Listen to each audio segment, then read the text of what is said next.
पुरी अबकारी अधीक्षक श्रीजुक्त जगदीश चंद्र सामल निर्देश क्रमे निमापड़ा अबकारी थाना भारप्राप्त अधिकारी श्री नारायण बेहरा नेतृत्व में एक टीम काकड़पुर थाना अधीन बालीसियारी ग्रामर जलेश्वरी मंदिर सामने चढ़ाऊ करी प्रकाश साहू नामक जड़े व्यक्ति को गिरफ्त करिछि।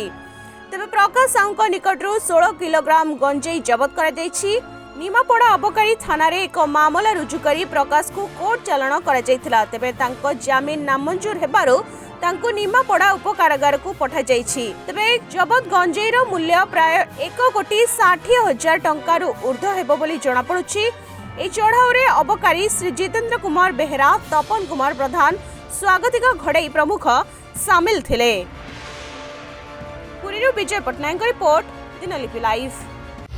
आशा करूछु वीडियोटी आपको भल लगी अपडेट खबर जानवा दिनलिपि लाइव सहित जोड़ी रुहतु। आम चैनल को लाइक, शेयर, सब्सक्राइब करूँ और बेल आइकन को क्लिक करूँ। धन्यवाद।